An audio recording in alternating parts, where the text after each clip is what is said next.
Kadesh. Now we're going to step by step. The actual Kiddush should be made as soon as it is nightfall. The preferred time for nightfall this year, 5772 in Toronto and Vaughan, is 8:39. One can be lenient and start as early as 8:31. One should not make Kiddush earlier than that time. If a late start will cause shalom bias issues, unhappiness in the home. Shalom bias is happiness and peace in the home. Please contact your rabbi for practical suggestions. All preliminary activities may begin earlier, such as singing the Kaddish and the Orchat Psalm. Matzah should be covered during Kiddush. The rule throughout the Seder is that the matzah should be uncovered except when the wine is held. Then you cover it. You cover it when you're holding it. Right. The leader of the Seder should not pour his own cup, but another person should pour for him. Some have the custom, as we do in our house, that nobody pours his own cup. Why? Right? When you go to a good restaurant and your glass is empty, right? And you're about to reach for the bottle of wine, before you can do it, the wine is being poured by the waiters. Monsieur, I hope you enjoy the wine. It is a beautiful Merlot. It's a pleasure for us to serve you. Right? So imagine, if you will, you're sitting around a table that seats 50 people, everybody dressed in royal garb. Right? If you look beyond them, you'll notice that standing behind each guest is his own servant. One per guest. Right? And as soon as that person is finished with the first fork, his servant steps forward, takes that fork away. Right? It's finished in the plate that was used. Right? If he needs some more wine, he would never pour his own wine. He's a king. He's a duke. Right? On this night, we have all gone free, and we recognize it. So for sure, we shouldn't be pouring our own wine. It would be best if somebody else pours our own wine. Right? And there's a sense of achdus, of community, when people are taking care of each other. That's an added benefit too. 4.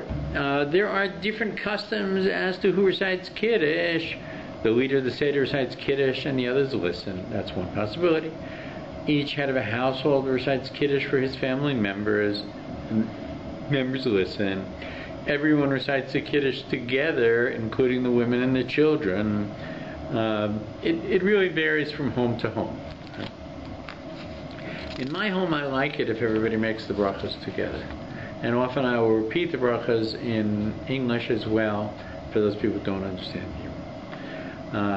It's the only time where it's very important for me that we say the Hebrew as well as, but I also think you should say the English so that everybody's informed what we're doing. All participants should have their own cup of wine, holding it during Kiddush, whether they're listening or reciting it. It's preferable to use red wine. If there is white wine for a better quality, one may use it, but it's preferable to mix it with a little red wine to give the red color. In that case, one should preferably pour the white wine into the red wine when mixing on Yom Tov. Right? But now there's such a variety of red wines, from really superb to semi-sweet. I like the cow. You can usually find what people want. Some people in my family specialize in using a low alcohol wine. You can get good kosher wine that's 4%, 5% alcohol, and people can enjoy it.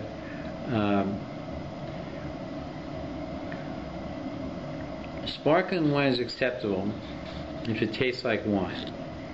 If one cannot tolerate even weak wine, one may use grape juice. And if you want, you can even take grape juice and put a couple of drops of wine in, just so that you have a sense of it. The Kiddush cup must be able to contain at least 3 fluid ounces. It's just under 3 fluid is a Rabbi. On Friday night, the first cup must contain at least 4.5 fluid ounces, because that's a lug. It's enough to fill the cheek. We say that's 4.5 ounces. That's because it's Shabbos, right? When saying Shehekiyonu, the blessing that we're thankful to have arrived at this point in the year, the blessing, you should have in mind that it applies to the holiday and all the mitzvahs of the Seder. Ideally, one should drink the entire cup. If this is not possible, it is sufficient to drink the majority of the cup. It is better to use a small cup containing the minimum quantity that can be finished than a large cup that cannot be finished. Ideally, the cup should be drunk without pausing. If this is not possible, one may stop once for a short time during drinking. If this is not possible, one fulfills his obligation if he drinks the required quantity within 4 minutes. If you can't drink the whole cup at one time, if you can drink the majority, that's a good thing as well. If one did not recline while drinking the first cup and realized after its completion he should not drink again. This is a debate as to whether you should or not. Some say you should, some say you shouldn't. So here he's saying you shouldn't drink again. On the left side. You should recline on the left side when drinking wine for sure. Even for left. There are some who say that you have to drink again if you didn't. One should be taken not to speak after washing. Care should be taken not to speak after washing until karpas is eaten, unless the talking is related to the performance of the mitzvah. Karpas is a vegetable, preferably that is eaten raw. The most commonly used are celery, sweet radish, cabbage, parsley. Some people use onion, and as I said, because you want to stimulate a question, today some people use pineapple or bananas. Make sure to inspect for insects before the Yom Tov where necessary. Some people use potatoes. Lettuce should not be used, since one may not use a vegetable that qualifies as moror. Each person at the Seder should be given a piece not less than 30 cc's, which is, in the case of romaine lettuce, it's a good-sized piece of lettuce. I'm sorry, since we're talking about karpas, it should be less than 30 cc's. I was confusing with the lettuce. It shouldn't be too much because you don't want to have enough that you have to say an after bracha. Just enough to have the taste, right? Karpas should be held with one's fingers. The karpas is dipped in salt water. Each person recites the blessing or Borei Pri Ha'adama. When reciting the blessing, one should have in mind that this blessing also includes the muror that will be eaten later, the bitter herbs, which also comes from the ground later on in Seder. One is not obligated to recline while eating karpas, but one may do so if he wishes. The prevalent custom is to eat without reclining. The remaining karpas may be removed from the table. Some have a custom to leave a piece of karpas on the Seder plate until the meal. The salt water may be removed. Page 2. Yachatz. Break the middle matzah. The middle matzah is broken into 2 unleavened pieces. The smaller piece is returned to the Seder plate or matzah cover. The larger one is wrapped in a cloth and put aside for use with the afikomen. The smaller piece should be at least the size of 25 grams. It should be a little less than half. And it's therefore advisable. We're talking about, and it's therefore advisable to select a large matzah for the middle matzah. It's custom for the children to take the afikomen and hide it when the leader is not watching. It is a custom for the children to take the afikomen and hide it while the leader is not watching. This is actually a relatively new custom, and it's not one that I recommend because it's actually teaching stealing. Right? You wrap it up when you're not looking. They're supposed to grab it and hide it from you. I don't think it's a good thing to teach. That's my own opinion. The leader hides it. The leader hides it, but there's a tradition among some people that the child steals the matzah when the leader is not looking and hides it from him. Oh, I see. Okay. Magi. Before beginning the narrative of the Haggadah, one should have in mind to fulfill the obligation to relate the story of the Exodus from Egypt. Right? The mitzvah is not fulfilled by the mere recital of the Haggadah if the words are not understood. Those who are not familiar with Hebrew are strongly advised to spend time studying the Haggadah in order to turn the Seder night into a deep and meaningful experience. It is better to read the Haggadah in a language that you understand than to read it in Hebrew and not understand it at all. I'm going to repeat that. It's better to read the Haggadah in a language that you, and by the way, your guests understand, than to read it in Hebrew and not understand it at all. The leader must ensure that everyone understands at least the most important essentials of the narrative. The most important section of the narrative are the 10 plagues, from the section that begins with Rabbi Gamliel used to say, until the second cup is drunk. Everyone can either recite the Haggadah or listen to the leader read it. As long as one understands what is being said, most people follow the custom to recite the Haggadah if they are fluent in Hebrew. Right? But if there's a conflict,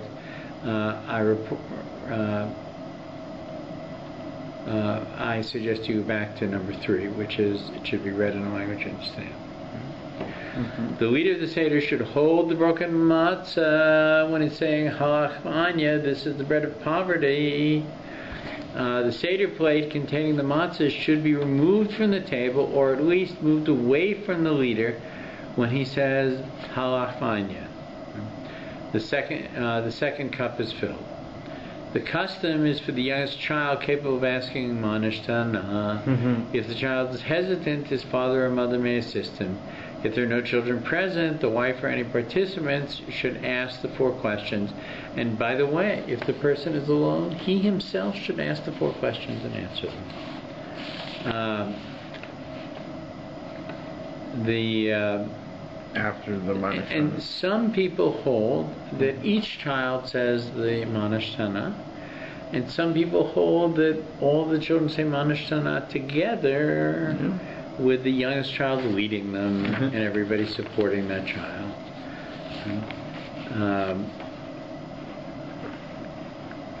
After the Manish Tana, the Seder plate containing the matzah should return to their place in front of the leader of the Seder and left uncovered during the narrative.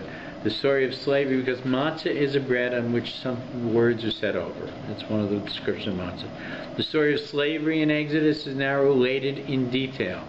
And it can be personalized as well at this point. The important thing is that your children understand what this means, right? As I was saying, Purim is a time of holidays, and people often say Purim is for kids. We dress up, we go around, give gifts, have a good time, parties, right? Pesach is more serious. The opposite is true. Purim has great hidden depths to it. It's like a diamond mine that you dig deeper and deeper into, with gems come out of every year. Right? Pesach is exclusively, its purpose is to pass on the unbroken chain of Emunah, the history of our people from father to son. It is the child's holiday. One should always have this in mind, that this is about the children, not about the adults. One should not recline during the narrative. One should sit up straight with awe and respect. A total of 16 drops of wine are spilled out when enumerating the 10 plagues and the surrounding text as indicated in the Haggadah. One should use the index finger to spill out the one. If a person is too sensitive to use his finger, he should spill out drops by tilting the cup. If necessary, the cup should be refilled before saying Rabbi Gamliel.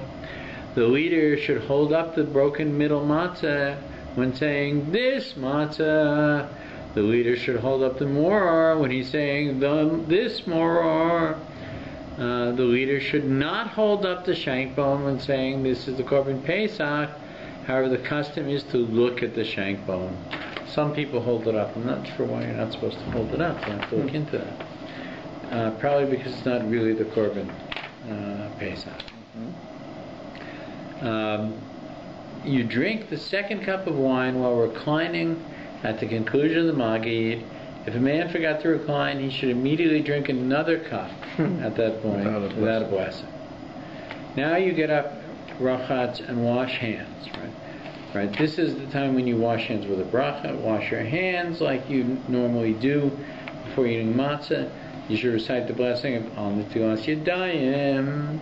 The leader of the Seder should announce that one may not speak after washing hands until after Korech, unless it concerns the mitzvahs. You should inform everyone that the next few steps of the Seder and tell them the relevant laws. This should be done before people wash. So you're kind of briefing them in advance of what's coming, right?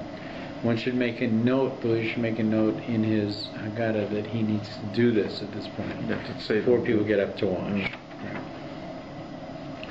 Each person should be given a piece of matzah weighing not less than 25 grams. This can be either as big as 2/3 of a shmur matzah or as small as a palm of a matzah, where the diavad, that's what's required for a person who can only eat that much. Children can be given 10 grams each. The steps of rachatz, motzi, and matzah should be announced. Some have the custom of the leader of the Seder has his hands washed as he sat by the table by one of his children. So he doesn't go to wash. Right? But others hold that you should go to wash. Rachatz, washing hands. Wash hands like you normally do for eating the matzah. You do recite the blessing of Netilas Yadayim. The leader of the Seder should announce that one may not speak after washing the hands until Korech. He should inform everyone about the next few steps of the Seder and tell them the relevant laws. How they're going to wrap it, what they're going to eat, how they're going to manage. Each person should be given a piece of matzah weighing at least 25 grams in preparation for the mitzvah of eating matzah. Children may be given 10 grams each. The steps of rachatz, motzi, and matzah should be announced. Some have the custom of the leader of the Seder to wash his hands as he sat at the table by one of the children. Matzah should be eaten. Various mitzvahs of the Seder night must be shmura matzah. It can be either handmade or machine-made shmura. It's probably used handmade matzahs for the Seder plate, although, as I said, Reb Shimon Schwab himself only ate machine matzah because he felt it was more likely to be perfect. At our home, preferably, we have shmur matzah, and we have one that we like very much. The leader of the Seder should have in mind to include everyone else in his blessing. Everyone else should have in mind to be fulfilled his obligation by listening to the blessing. While the blessings are said, everyone should have in mind to fulfill the mitzvah of eating matzah on the first night of Pesach. You should have in mind the blessing should be also applied to Korach and Afikomen. The men who remember to recline while eating matzah, the matzah should be covered while the blessing of Hamotzi is recited. The remaining 2 matzahs are held for the second blessing. So what you're doing actually is you're holding the matzahs together, and you simply drop one and hold the last 2. Okay. Right? Drop it gently, and should have. All 3 matzahs should be held for the first blessing, after which the lowest matzah is released. The remaining 2 matzahs are held for the second blessing. Ideally, 2 matzahs should be broken simultaneously after the blessing. The leader of the Seder should take for himself 15 grams from the top matzah and 15 grams from the middle matzah. And both pieces should be eaten together. Everyone else should be given a small piece from the top matzah in addition to be prepared pieces of 25 grams that are distributed before the washing. Both pieces should be eaten together. Note, an average hand matzah is between 50 and 80 grams. You can measure your own. And machine matzah is 30 grams. The main custom is not to dip the matzah in salt. You can tell the piece of 25 grams of machine matzah is almost the whole thing. Yeah, that's right. Like it says. Yeah. The matzah should be eaten as quickly as possible, but in no more than 2 minutes. So it means you're not talking while you're eating the matzah. You really have to focus on getting that matzah down. If this is difficult, one may be eaten in 4 minutes. This is measured from the time one begins to swallow the matzah. So there's a little bit of a trick implied here, right? And that is, you don't look at your watch when you put the matzah in your mouth. Yeah. So many people, I can just tell you what people do. You'll decide for yourself. Many people put a great deal of matzah in their mouth. This is not the most attractive thing to do. And chew it and chew it and chew it and chew it because the clock hasn't started to tick. Right? So if you could eat, say, 1/3 of the matzah in the first bite, right, it means that the clock hasn't started ticking for the first 1/3 of the matzah. Right? Because it only ticks after you swallow. Right? So there are a lot of people who do that. Yeah, right? okay. Yeah, everybody thinks about it for themselves, how they want to do it. One should nevertheless not eat in a state of frenzy or voracity, but rather with dignity and joy as one fulfills the mitzvah of Hashem. One may drink a little water to facilitate swallowing if one's mouth is too dry to swallow. It's the first time I ever heard that. If a man forgot to recline while eating matzahs, he should eat another 30 grams of matzahs while reclining. But no blessing is said. So I strongly remember, since you've been eating a lot of matzah, make sure you recline. Yeah. The widespread custom is to use either romaine or... Okay, now we're on to bitter herbs. Bitter herbs. The widespread custom is to use either romaine or iceberg lettuce or grated horseradish. Great care must be given to ensure that all lettuce is insect-free. Horseradish may not be eaten whole. Commercially processed horseradish is not acceptable. Right. So you buy a horseradish root, and you clean it. Processed horseradish, I mean like in the little jars there? Yeah. You can't use that? No, you shouldn't use that. Oh, wow. You go to a vegetable store and you buy a horseradish root. You clean it with the same kind of peeler that you used to peel, say, carrots. Right? And then the easiest way to do it today is to put it through a Cuisinart or whatever it's called, a food processor with a fine grating blade. Right? That's the easiest way to do it. My own preference, if I have time, is to take it, and after I've used the peeler, to remove the outer peel, I clean the peeler off, and then I just continue to use the peeler to get very thin slices. Right? And then I take those slices and chop them a little bit finer so that you don't have very long pieces. Right? But you have fine pieces. And that's what I've always done. Commercially processed horseradish is not acceptable. No, it's not. Wow. I've seen it, although on say in the my life, I've seen that. People have it, but it shouldn't be used for the mitzvah. You see a lot of things that are not the best way to do. Yeah. That's interesting. It's nice to know, though. So, and it's very important to keep the horseradish sealed so it stays powerful. But sealed in like a plastic container. Yeah. It's obviously not a jar. That's right. Unless you have. What we do is we put, as I said, we have these big plastic containers. They're made whatever, right? And then we put shot glasses with the right amount of horseradish in it for everybody. We take the plastic top off and we pass it around. Nobody has to figure out how much to have it. One should eat a quantity of horseradish or a quantity of lettuce leaves that covers an area of 8 inches by 10 inches, or lettuce stalks that cover an area of 3 inches by 5 inches.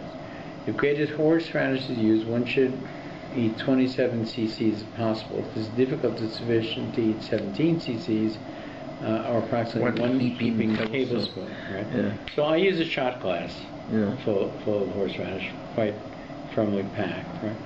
My father, I'll show him his memory should be a blessing for all of us, had a tradition that the more horseradish you ate, the better the coming year would be. Oh, yeah? Because, by the way, we're right at the beginning of the year. Nisan is the first month of the year. So it sets the tone for and it's the full moon of Nisan at that point, when the Nisan is at its high point. So he had a tradition that the more horseradish you ate at this meal, especially the first time, the better that your year would be. It may be that he just viewed it that your sinuses were completely clear at the end, and that improved your year. But I think he meant it in many ways. Yeah, that's cool.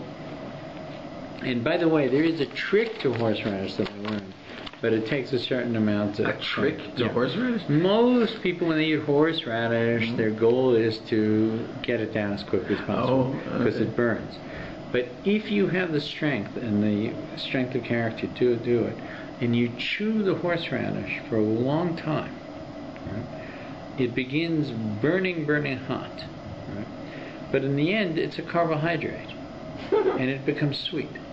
It's one of the most amazing things, right? But you have to do it for a long time. It's not a short thing. Not a short thing. And I think that this is actually the mashal for the whole SEDER. Is things began bitter for us with slavery, right, and ended up with the sweetness of freedom. So I recommend doing this if everybody's patient enough to do it and has the strength to do it, but not everybody can do it. It's difficult. Horseradish may be eaten as quick as possible, but in no more than 2 minutes. This is difficult and may be eaten for 4 minutes. 4 minutes is a long time to be chewing it, and it does become sweet. Yeah, I can imagine. This is measured, horseradish chewing gum, this is measured from the time that one begins to swallow the more. And of course, if horseradish is painful for people, they can eat romaine lettuce. So now we dip some of the more in charosas to mix the finely chopped fruit, spices, red wine. Some people put honey in it as well. Traditionally, or very sweet wine. Traditionally, the fruits are sour apples, nuts, spices, or cinnamon and ginger. But everybody has their own recipe for charosas.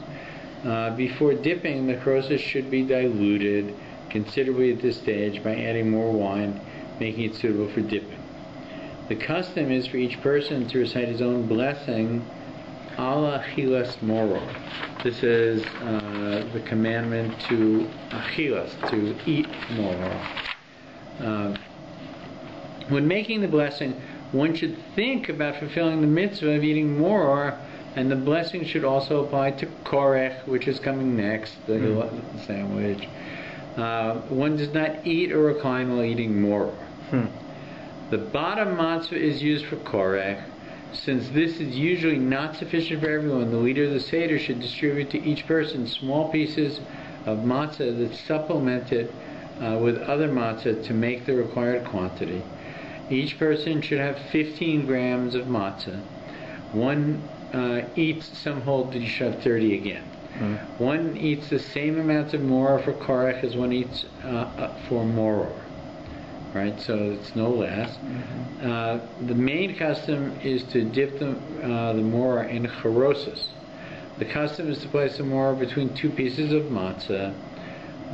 No blessing is recited before eating the sandwich, but a paragraph is said between the words Zecher L'Migdash Hillel. This is to remember Hillel and the Migdash.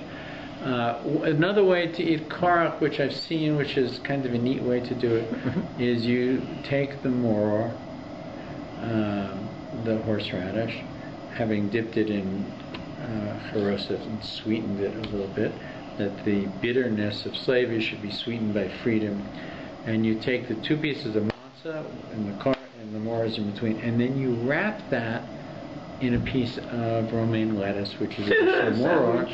And it is the first sandwich. People say the word sandwich created the first sandwich, but we know that's not true.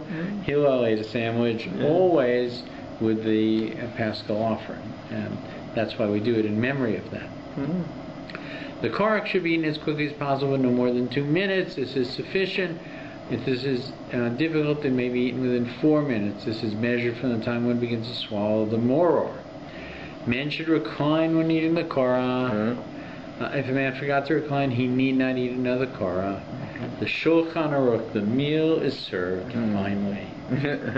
The custom is to begin the meal with eggs dipped in salt water. Some people eat an egg from the Seder plate.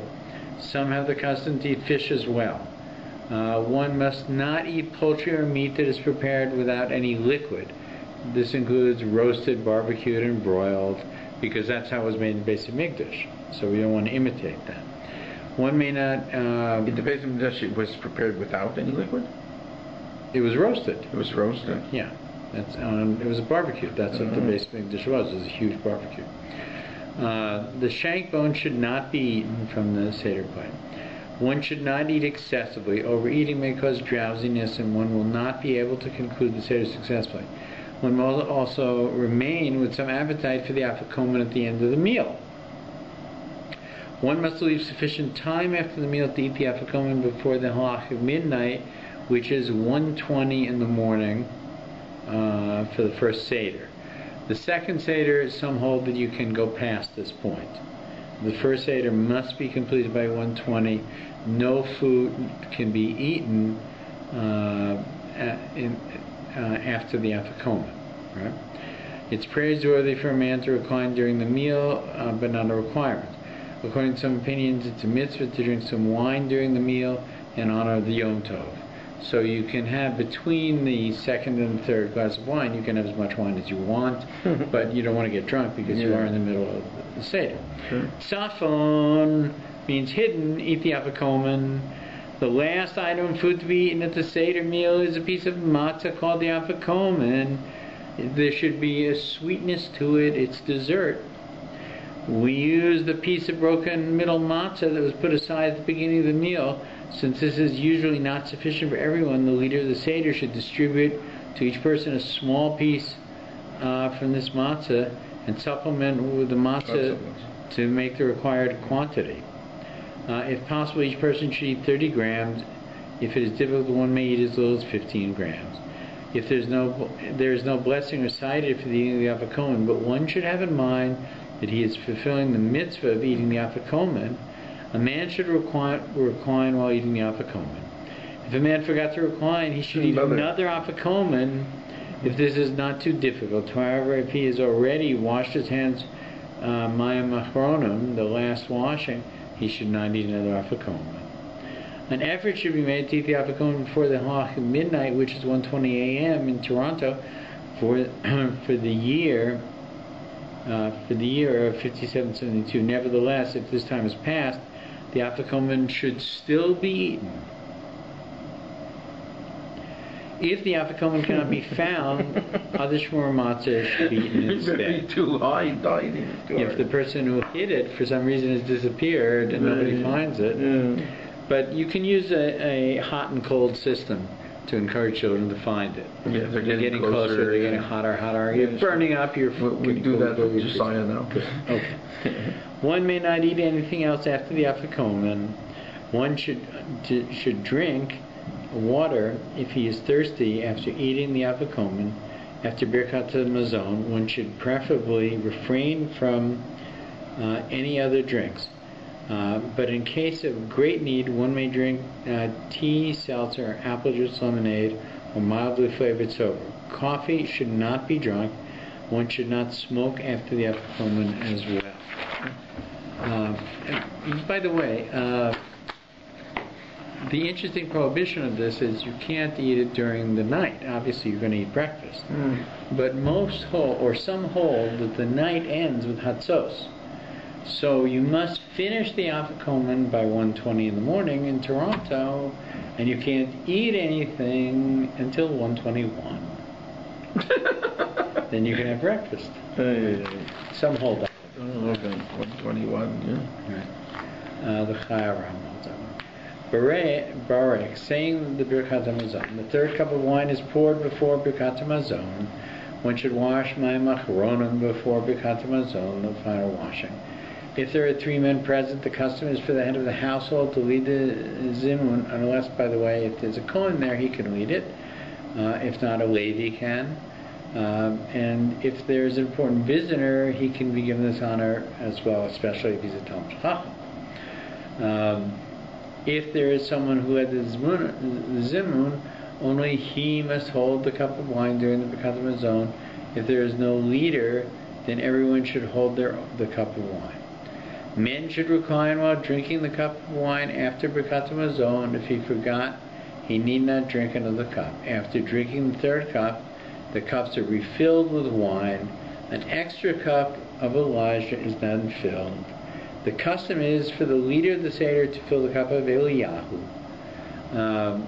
It should be a large and especially beautiful cup. The door is open and Shvach Hamshacha is recited standing. This is a very scary thing about the defeat of our enemies. We should have in mind we have very, very real enemies, sadly, this year, who have done terrible things already and are planning more terrible things. Hashem should foil their plans. Many have the custom to leave a full cup of wine, Eliyahu, covered on the table overnight and use it for Kiddush on the Yom Tov morning. Others pour it back into the bowl. Oh, that's interesting. Hallel. Beside how women are obligated to remain in the Seder for Hallel and the fourth cup of wine, children aged 5 or 6 should be encouraged to do so. One should not recline during Hallel, rather one should sit upright with awe and respect. If there are 3 people present, including one's wife and children, the verses of Hodu and Anna should be said responsively, as is done in Shul. The leader of the Seder should recite these verses, and the others should respond. The 4th cup of wine is drunk at the conclusion of Hallel. Men should recline when drinking the 4th cup and should not drink again if they forgot to recline. Effort should be made to drink 3 ounces of wine in order to recite after the blessing, the after blessing. And the after blessing is recited by everyone who drank 3 ounces al mechia. When making the blessing, one should have in mind that he also applies to all others who drink also applies to all the other 3 cups of wine. After the paragraph of Chazal Siddur Pesach, the final part of the Haggadah comprises songs of praise to Hashem. These songs were added later. A person who is exhausted is not obligated to sing. Some people have the custom to write Shir Shirim after the Seder. Tonight is the only night of the year where it is a mitzvah to remain awake as long as possible after the Seder, to study the laws of Pesach and continue relating the miracles of Exodus. It would be preferred to stay up until the night and pray Shacharis at sunrise. A person is exempt if all is overcome by sleep. Similarly, if he will not be able to pray Shacharis properly without a good night's sleep, he should go to bed. Before going to sleep, the custom is to recite only the first paragraph of the bedtime Shema and the blessing of Ha'apil. Second Seder. There are differences at the second Seder. All preparation to the second night may not begin before nightfall. 8:42. Right, which is 8:42, because why? Because you have to wait for nightfall to light the candles, right? In the first Seder, you can begin just before, but particularly if Shabbos is involved, right? You have to light before Shabbos comes in. But here you have to light after the Hag has gone out, so you're waiting for the next Hag. So even things like setting the table shouldn't be done until after 8:42. That's something to have in mind. One may be leniently only 15 grams first eating matzah on the second Seder. Nevertheless, the leader of the Seder must eat 30 grams. A sick or elderly person may be leniently only 10 grams of matzah at the second Seder. Remember, in Israel, they don't have a second Seder. Yeah, they don't have to get it right the first time. Yeah. One may have any non-intoxicating drinks after the Afikoman, suiting the Pesach. One may retire to bed immediately after the Seder, so you don't have to stay up late. Right? Seder requirements for diabetics. Okay, we're going to pass on this. If anybody has questions about it, they can write to KosherTube.com and we'll give them answers. And I will not go through the next one right now, but you have references to this, and you have a book that has those references as to the most efficient Seder for people who have to make haste. For those people whose family are catching planes early in the morning and they need to go quickly. And there's the Hebrew here. So here are the Hebrew blessings, which are in the Haggadah itself. Nice. So we'll just review very quickly the schedule for the time. And this is a schedule that applies in Toronto area, so ask your Rav, but these events are the events for everybody. Thursday, April 5th, 6:45 a.m. Shacharis, 7:30 Mincha, 6:39 earliest time to search for chametz in the home. So this is the night before Pesach, right? So we're searching for chametz on Thursday night. Right, Thursday night, right? The earliest time you can do it is 8:39 in Toronto. Friday morning, 8 o'clock, Shacharis, followed by a Siyum for the firstborn, so that we don't have to continue fasting. 11:10, this is a review, the latest time to eat chametz, which includes egg matzah. Burn it. 12:15, the latest time to burn chametz. Remember, by that time your vacuum bags should be empty, including your dustbuster. Then 6:30 p.m. after preparing all the elements for your Seder during the day, and those fortunate ones get to take a nap. Tell me about it if you do. Is the earliest candle lighting on the first night. 7:33 Mincha Marav, the traditional time of candle lighting. Not too many people are ready for the 6:30 candle lighting, I should add, but some are. 8:41, the earliest time to make Kiddush and to begin the Seder. Okay, so something is very important in here. Young children don't stay up till 1:20 in the morning. Yeah, that's not normal, right? Yeah. You want them to stay up for as long as possible and stay up and enjoy the Seder. So this takes planning that doesn't begin the day of the Seder, even the day before. Prior to the Seder, the week of the Seder, one's parents, mothers should be consulted with this, should consider to increase the time that the child stays up late and encourage naps. On the day of the Seder, it's very important, for instance, when you're having the search for chametz the night before, to push the child to stay up for that search, right? And since he's going to have to stay up for that search, that day, encourage, since you have to stay up late for the search, take a nap today. So on Thursday, if he's napping, and on Friday he's going to bed instead of his usual time at, say, 7:30, 8 o'clock, you can push him to stay up till 10, 10:30, 11 o'clock, and you wake him early in the morning the next day. He may be a little bit grumpy, but he'll enjoy the fire. When you burn a chametz, he'll enjoy the special siyum in shul, right? So wake him early. By 3 in the afternoon, he should be completely exhausted and pooped. Give him a nice meal, right? So his tummy is full and he feels good. And then say, we're going to have a long night. Lie down, sleep for a couple of hours. If he sleeps till 5 or 6 o'clock, he's going to be roaring and ready to go to the Seder as long as you are. You'll see. So you have to think this through, not on Friday, not on Thursday, but even as early as Tuesday or Wednesday. Very important. For sure. So the earliest time to make Kiddush is 8:41. You have to finish eating the afikomen by chatzos, halachic midnight, which in Toronto is 1:20 a.m. And you can't eat between the time of the completion of the afikomen. Some would say until dawn, some might say only until chatzos. Second day, 9:15 Shachris. Very often Shachris starts a little bit later on the second day. But you still have to say Shema by 10:03. There are no children's programs in many shuls because all those people who conduct children's programs are tired. Right? So remember, you have your child to take care of. There are many things that go on in different shuls. We won't review all of them. But it's preference to finish al shudas if you have it at your home by 5:08.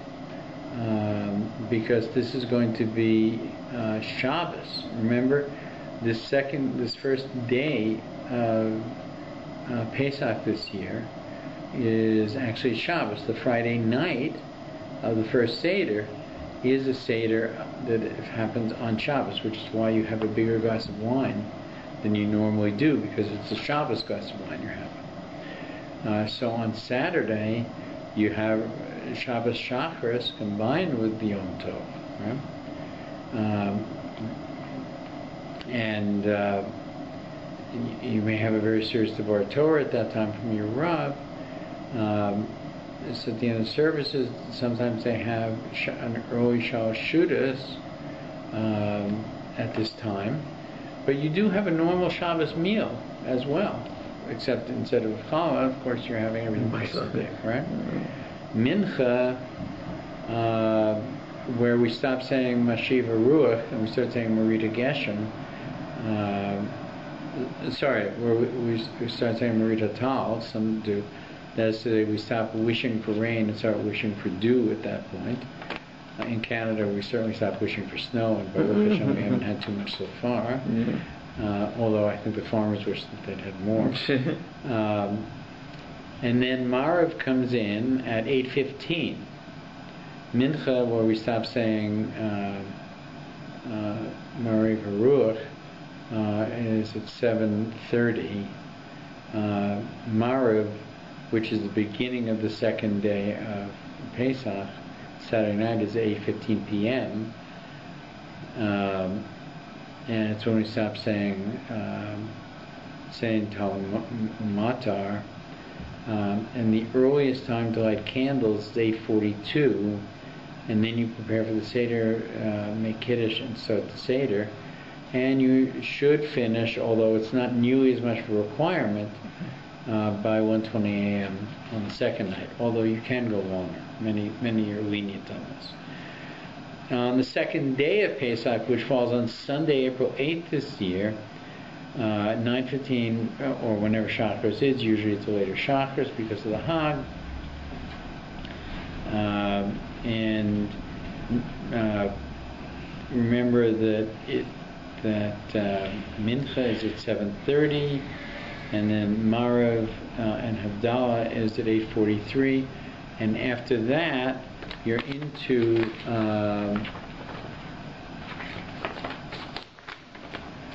Monday. You don't wear tefillin. Thursday you don't wear tefillin in the morning. I'm surprised it doesn't mention here. He just talks about Sunday. The second day is the beginning of the counting of the Omer. Yeah. You should have that in mind. Yeah. That you should that's already starting counting Omer. What? The Omer. Yeah, that's the first count. We'll have to discuss that more next week. Yeah, that's right. But this Monday to Thursday, is this custom not to wear tefillin? Is this particular shul or during the Chol Moed, most people do not wear tefillin, although there's some that do, most do not. If your community wears tefillin, you should for sure be wearing it. Some wear it without the bracha. Some don't wear it at all. Some wear it, I think, with a bracha as well. Thursday evening. Okay, so everything moves along. You're in a Chol Moed from Monday night through Thursday. Then Thursday evening, make Erev Tavshilin before the Yom Tov. This is finishing off our Passover, our seventh day and eighth day. Yeah. Your always candle lighting. Mincha is at 6:30. Your always candle lighting is at 6:35. So you're going to enter now 2 days of Yom Tov. Traditional candle lighting is at 7:40, and you must say the Shema, the evening Shema, after 8:48. Friday, which is Shabbos and the second to last day, the seventh day of Pesach, the last day in Israel, Shacharis, we have Mincha leading into Shabbos. And then you have to do candle lighting 6:36 in Toronto, because you don't want to do candle lighting when you're into the Hag itself, because you're going to be into Shabbos. Right? So the latest candle lighting is 7:41, which would be 18 minutes before sunset. Right? On Shabbos morning, which is the last day of Pesach, there's a Yizkor service. It's very important. Usually comes around 11 o'clock.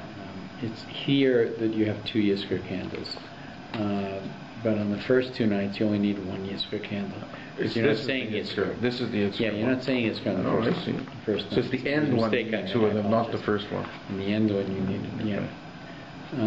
On the end night, on the 7th night, you should light a candle. On the first night, you should light a candle. And then before the second night, you should light a second candle from the first candle along with the others. Because you're going to say Yizkor on Shabbos. And you need to light the candle before Shabbos, obviously. Sudas Mashiach. There's a tradition for many people, especially on this one, that, and we won't explain it tonight, but that the last night of Pesach we have the Suda which brings in Mashiach on the 8th day of Pesach. It's considered the 8th day.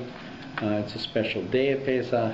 Those people who don't eat matzah with liquid all through Pesach do on this day. The tradition is to have a kind of mini Seder on this day. Some people have it where they will have matzah and 4 glasses of wine, Hasidim for praying on this day and sing songs that are part of the thing. It's a very joyous day. And then Marav and Havdalah set at 8:50. And keep in mind that you should wait at least an hour after Havdalah before you eat your first chametz, because the Rav has to buy back the chametz before you eat it from the Gentiles at that time. So that's it. That's it. Pretty good. If you have questions about what we've said, please don't hesitate to write at info@koshertube.com. Or better yet, ask your local Rav, and he will tell you, especially if there's a minhag that applies in your community. Thank you very much. I know that all of you will have a kosher Pesach. You should have a Pesach Sameach. You should have a Freilich of Pesach, a Pesach filled with joy, filled with happiness. You, your wives, your family. It's a time to have tremendous celebration of going out of all kinds of personal slaveries to different kinds of desires which conquer us, to the freedom of release from that, to the freedom of knowing that our service is to Hashem, whose only concern is for our welfare, not to any other leader. It should be for everybody a year in which we see Eretz Yisrael built, where we see the return of Mashiach, and where we see our joy and the end of the hatred that has been directed towards us, and it should be replaced with people understanding us as a light unto the nations, as people for whom freedom and honor of the individual becomes central, as each individual is a Hail Kedusha of Hashem, a piece of Hashem, and should be respected as such. Amen. Amen.